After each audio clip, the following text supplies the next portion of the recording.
Hey guys, what's going on? My name is Daniel Cross, and today we're going to be talking about Call of Duty Ghosts and everything that has been released yesterday. And I can't tell you guys enough that there's so much information in here. I'm probably going to have to split it up in a few videos. That way I can go a little bit more in depth with it. But basically, we just got the reveal trailer, the world premiere trailer, and then as well as some behind the scenes footage. That kind of gives us a sneak peek at it. And this was all released during the time of the new Xbox, which is perfect timing for us.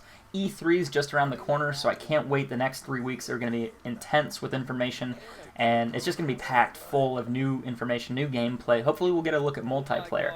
But I do want to talk to you guys about stuff that we do know already about Call of Duty Ghosts. And the first thing is, this game is a new game. It's new in the terms of it's not in the same Call of Duty universe. We're not used to this world. It's a completely different, brand new storyline. None of the characters relate. They're not the same at all.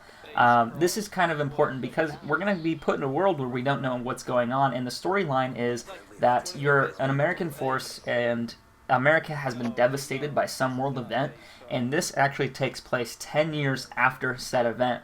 And Ghosts are this elite group that is kind of coming together. It's like America's leftover special forces, and they kind of create this group that's of ghosts. That's what we are.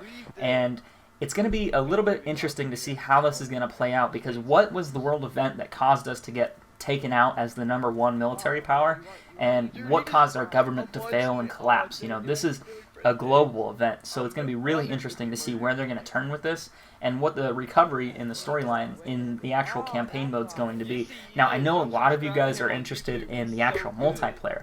Now, multiplayer is going to be pretty cool because it's going to have a lot of new features and a lot of new little gimmicks that I want to call them gimmicks, but I think overall it'll be kind of cool. Black Ops had its little, dolphin dive, and what we're going to be getting as a replacement to that is the actual slide. Now, I had a montage where one of my characters slid underneath the pillar, and it's kind of funny to see this actually becoming more involved in the game. Like, they're going to add this in as a feature. Not only are they going to add sliding and like kind of going around corners in a sense, you're going to be able to actually peek around corners. Now, I don't know if this is going to be a multiplayer yet. I really hope it is. It'd be kind of nice on certain situations. It's going to be annoying, though. That head glitching that you normally get, depending on how the animation is rendered out, it could be really exciting to see, and it's going to change multiplayer completely if that's allowed in there. The next best thing is the actual mantling over objects. Like normally how I run and jump, I press A. With this, it's going to be all in one swift motion. You just run up and you press A and you leap over it. You don't have to have this dramatic, exaggerated motion where your body kind of just pulls itself up and over.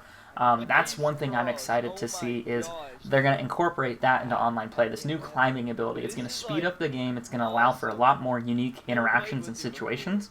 Now, on top of that, with multiplayer, they are going to have interactive, destructible environments. Now, this is going to be limited because once you start destroying buildings and you start destroying certain parts of the map, it becomes unusable. And Call of Duty usually has small maps. It's not like Battlefield where, you can kind of continue fighting somewhere else. If the building disappears, it's not a big deal. Call of Duty's an arcade shooter. It's a very fast-paced, small map. So if you destroy a bunch of stuff, it kind of makes the game unplayable. So what they're going to do is have interactions similar to like pressing a button, and you can kind of like open up a door, something like that is what we saw in Black Ops originally.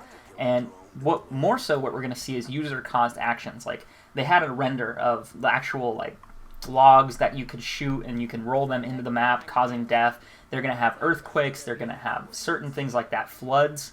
I'm predicting in-game things like hydro and certain maps of that sort, kind of like Express, where there's going to be dangers on the map in multiplayer that will affect the game. Now, there's a lot more to this, guys, and I will be covering it in the next few days. Hopefully, you guys will enjoy those videos in the time to come. But if you have comments or questions or things that you want me to cover, leave them below in the comments, and I'll get to them as soon as I can. Take care, guys, and I'll see you soon with another video.